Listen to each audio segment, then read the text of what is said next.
berbicara tentang kesehatan. Jika konsepsi ini kita letakkan dalam perspektif Islam, maka yang menjadi landasan pokoknya adalah Al-Quran dan Sunnah Nabi. Kalau Al-Quran dan Sunnah Nabi itu yang dipakai sebagai dasar, landasan tentang konsepsi sehat, maka sehat dalam perspektif Al-Quran dan Sunnah Nabi ini kaitannya dengan psikologi Islam adalah kesehatan jiwa. Ini saya dasarkan kepada pertama surat Al-Isra, nanti silahkan dilihat. Kalau nggak salah 82. A'udzubillahi minasyaitonirrajim. Wa nunazzilul Qur'ana ma huwa syifaa. Dan kami telah menurunkan wa nunazzilul Qur'an wa nunazzilu minal Qur'an, dan kami telah menurunkan dari Al-Qur'an ma huwa syifaa, apa-apa yang bisa menjadi obat penyembuh, wa rahmatul, dan rahmat lil mu'minina, bagi orang-orang yang beriman. Berdasarkan ini, maka kecenderungan sehat dalam perspektif Islam itu adalah dimulai dari jiwa yang sehat. Ini selaras dengan ungkapan Arab al-aqlus salim fil jismis salim. Di dalam akal yang sehat akan memunculkan badan jasmani yang sehat atau kuat pula. Di Yunani ada mensana in corpore sano. Dalam jiwa yang kuat juga akan ada badan yang sehat juga. Artinya adalah baik jasmani maupun rohani, lebih-lebih rohaninya. Jika rohani jiwanya itu kurang sehat, maka akan mempengaruhi jasmaninya juga, ataupun sebaliknya. Tetapi di Islam dimulai dari jiwanya. Untuk mengkonkretkan contohnya adalah jika ada orang putus cinta pacaran, maka patah hati, jiwanya itu yang akhirnya sakit hati. Sampai akhirnya dia mengurung diri, enggak pergi dari kamarnya, makan, pikirannya kebanter. Dari itu akhirnya menurunkan imunitas, terus menstimulasi disfungsi organ tubuh sebagian, dan akhirnya dia menderita sakit. Dari sakit hati inilah akhirnya memunculkan ada kanker, ada lambung, ada macam-macam yang kesemuanya itu juga berasal dari jiwa.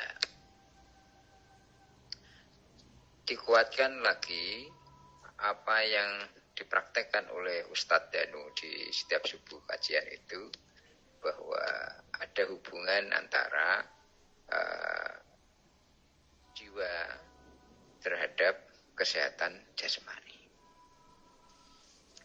Terus yang baru ada kasus apa itu Lesti sama Billy atau siapa itu Tabila itu, yang baru viral itu siapa itu, Lesti sama siapa, KDRT itu. Nah, karena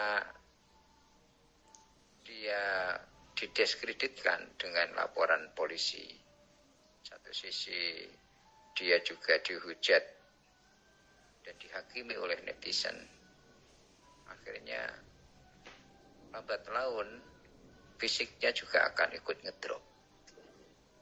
Itu yang terjadi pada kemarin waktu pandemi 2 tahun, ada 150-an lebih ribu penduduk Indonesia, jutaan kalau tingkat dunia, yang hilang nyawana. Sebagian itu dikarenakan dari imunitas yang menurun.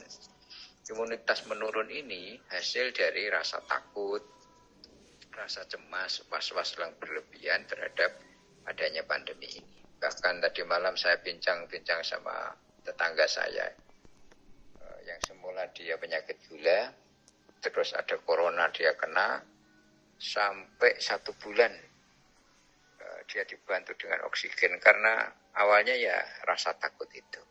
Terus akhirnya menjadi fisiknya ngedrop, ketambah sakit parah. Terus akhirnya kok bisa sembuh? Kata suaminya karena ada semangat, yang terutama itu semangat dan disiplin mengkonsumsi obat. Begitu juga dengan teman-teman kita, mungkin ada sebagian yang sakit hatinya, jiwanya, mentalnya. Itu juga satu sisi ada bantuan lewat doa-doa, bisa lewat sugesti, bisa lewat terapi-terapi. Yang treatment terapi itu sifatnya adalah tentatif sementara. Sehingga berkesinambungan, berkelanjutan, tidak 1 kali, 2 kali terus selesai, tidak. Dibantu dengan obat-obatan secara medis yang itu menyambung sel saraf yang mungkin kurang berfungsi sebagaimana mestinya. Nah, kembali pada konsep sehat menurut Islam. Di dalam Islam sangat dianjurkan menjaga kebersihan sehingga an-nadhafatu minal iman. Al-Islamu nadhifun la tadkhulul jannah illa nadhif. Islam itu bersih dan tidak akan masuk surga kecuali orang-orang yang bersih. Bersih di sini adalah bersih jiwanya, hatinya, bersih dari segala kemaksiatan, sifat-sifat tercela, buruk.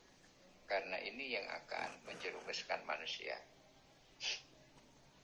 Adapun terkait dengan kesehatan itu bidang garap faal ya, kedokteran. Karena kita kan psikologi, jadi tingkah laku manusia karena dari cerminan jiwanya tadi. Nah, di Islam sendiri ada wudhu, ada mandi, bahkan ibadah sampai 5 kali sholat itu. Kesemuanya ritual peribadatan itu juga dalam rangka tidak hanya mensucikan secara jasmani saja, tetapi terutama jiwa. Sebagai contoh adalah mulai dari wudhu. Dimulai wudhu kita berkumur-kumur. Kalau kita tidak ada wudhu selama 5 waktu itu, bagaimana bersibunnya kuman-kuman yang ada di dalam mulut kita itu. Terus manifestasi daripada wudhu yang kita lakukan, bagaimana kita bisa mengambil ibrah pelajaran secara filosofis, misalnya berkumur, mensucikan dari berbicara yang kotor, membasuh muka agar kita tampak berseri-seri, sehingga orang yang sering berwudu itu auranya bagus. Orang yang membasuh muka ya bagaimana watabassu muka sodako, jadi pancaran mukanya itu ya mengandung sedekah, senyumnya sedekah, sehingga adalah wajah-wajah yang good looking begitu. Terus tangannya dibasuh bagaimana digunakan untuk hal-hal yang baik, kakinya digunakan untuk jalan-jalan ke tempat yang baik, terus telinganya digunakan untuk mendengarkan hal-hal yang baik, sehingga yang ada ya yang baik-baik saja. Sehingga dari wudhu ini saja kita bisa mengambil pelajaran bahwa kalau orang pacaran pun berwudhu maka juga akan baik-baik saja. Mbak Salma, coba praktekkan kalau sampean pacaran, sampean sama pacar sampean Mas Yesi ya, wudhu dhisik. Nah, kalau mau pegangan batal, maka ya karena takut batal saja itu tadi nggak akan ada rangkulan, nggak ada yang lain dari sekedar rangkulan dan sebagainya. Karena itu tadi, wudhu itu menggugurkan dosa-dosa kecil, menjauhkan setan dan rahmat datang lewat malaikat-malaikat itu. Nah,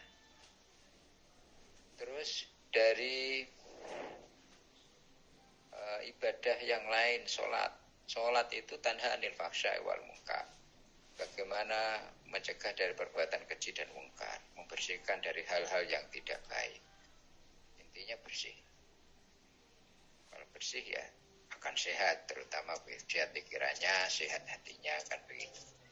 Terus sampai lihat puasa. Puasa itu juga membersihkan tidak hanya jiwa dan juga raganya. Bahkan dulu di masa Umar bin Khattab itu ada seorang orientalis, orang Yahudi, 1 tahun mencari orang yang sakit di Yasrib Madinah itu susahnya bukan main karena saking taatnya orang-orang saat itu.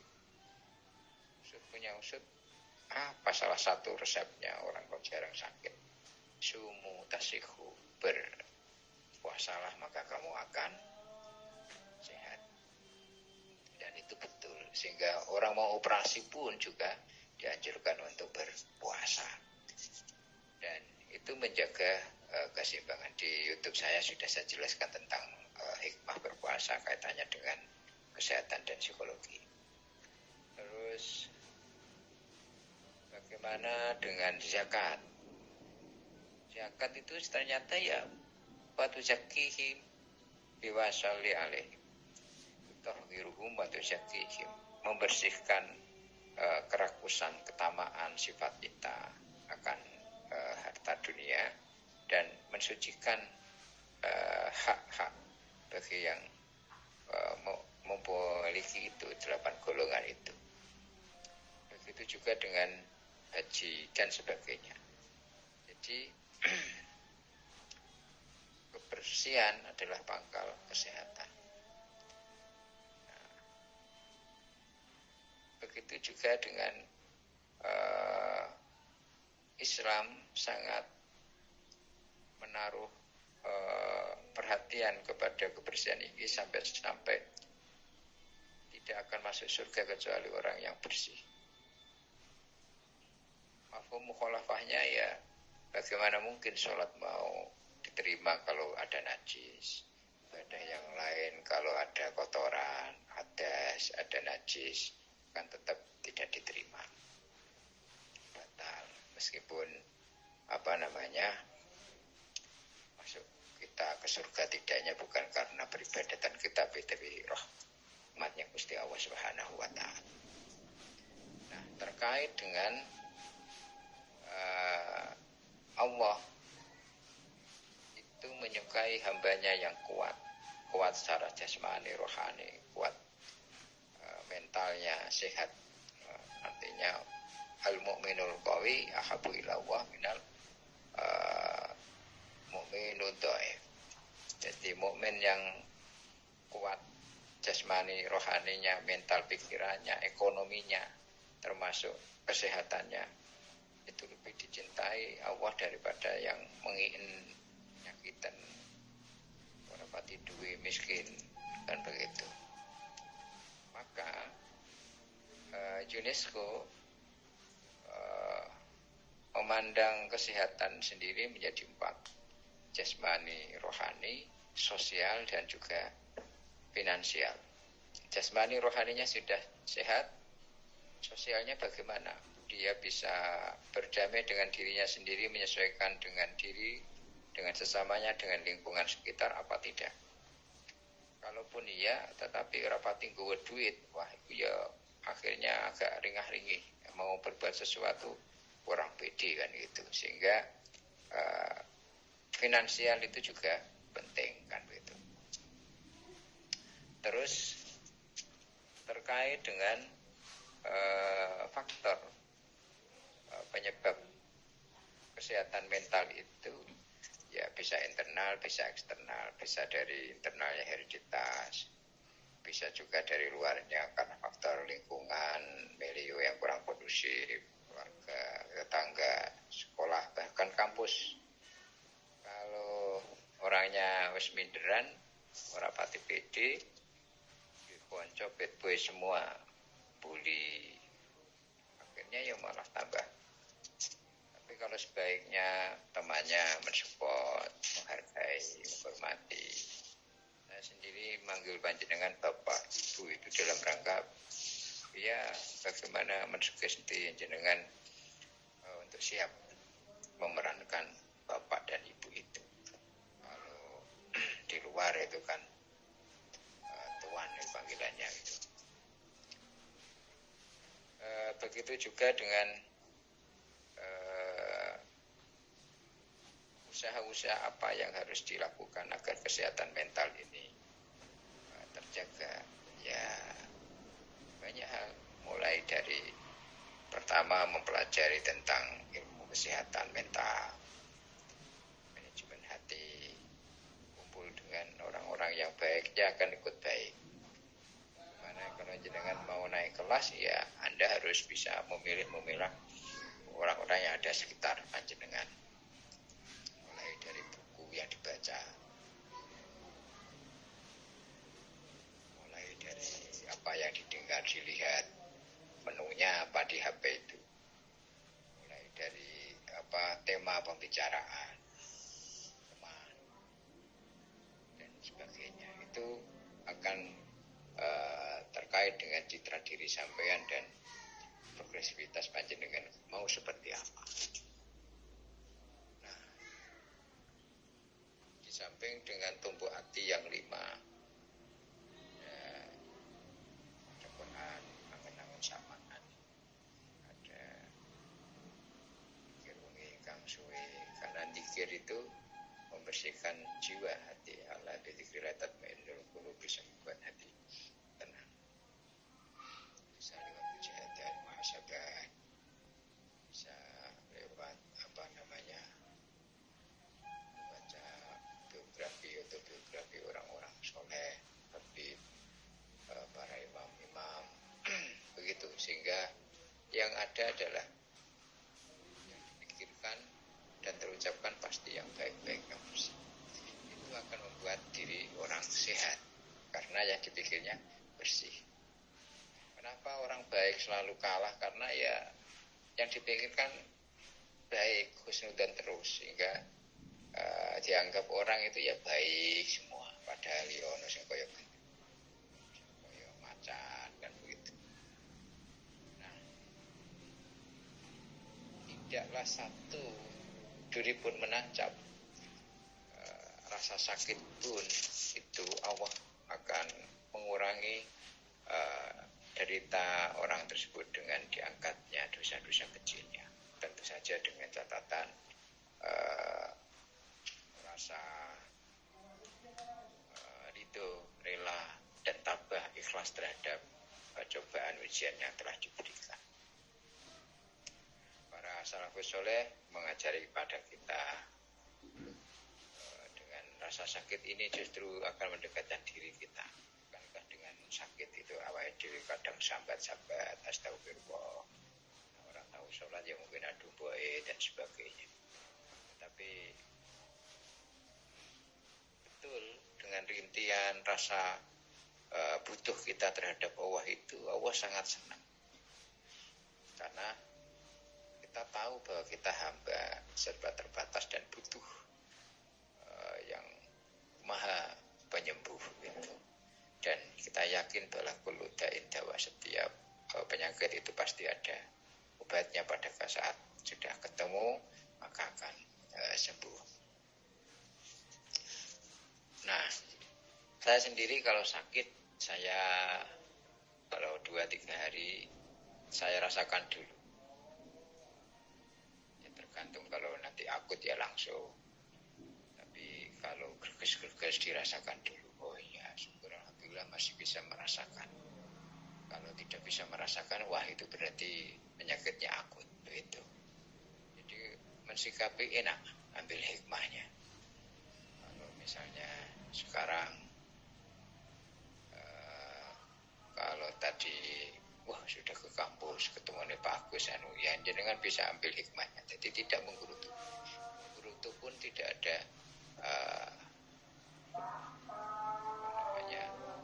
efek sehingga bisa mengembalikan daya datang dan sebagainya. Ambil hikmahnya. Hikmahnya itu ya, hikmah itu bagaimana bisa membawa kemajuan, bisa membawa keberkahan, ziyadatul khair. Jadi ilmu itu bagaimana bisa manfaat dan hikmah. Manfaat artinya bisa membantu orang lain. Hikmah itu ada kesesuaian ucapan, hati, dan tindakan. Ada membawa efek positif, menyelamatkan bagi diri sendiri dan juga orang lain. Itu hikmah. Sehingga kalau misalnya ada orang pinter menguasai konsep teori A sampai Z, tetapi dia tidak selamat atau bisa menyelamatkan orang lain, berarti dia tidak punya hikmah. Nah, tentu saja ini dilatih dengan riyadhah, karena kita bicaranya di perspektif psikologi Islam, psikoterapi Islam ya begitu. Di perspektif psikoterapi Islam ini, bagaimana landasan kita adalah Al-Quran dan Sunnah Nabi itu, dan dikembalikan dari sana. Sebagaimana misalnya pendidikan Islam, yang selama ini digembar-gemborkan pendidikan Islam, tapi yang terrealisasi pengajaran Islam. Sehingga meskipun diajar nyononya ini ya tetap bijak mengko, karena bukan mendidik tetapi mengajar. Mendidik itu transfer of knowledge, values, attitude, behavior, sehingga ada ajang perubahan dari kurang ajar menjadi baik. Tapi kalau hanya mengajar, ya transfer of knowledge, mewariskan konsep teori untuk melakukan karepmu yang penting wis tajari teori konsep. Tentu saja berbeda mendidik dengan mengajar. Begitu juga dengan psikoterapi.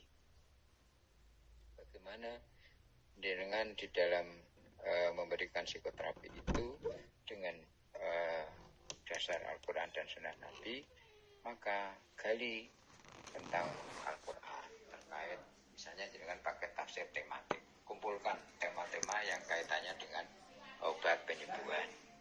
Hadis juga demikian, pasti ada, karena semua sumber ilmu sebenarnya adalah dari Allah, dan itu dari Al-Quran, lewat Al-Quran atau Sunnah Nabi kalau perspektif kita Islam. Tapi kalau perspektif kita adalah konvensional, orientalis, ya bahwa sumber ilmu adalah dari filsafat, kan itu.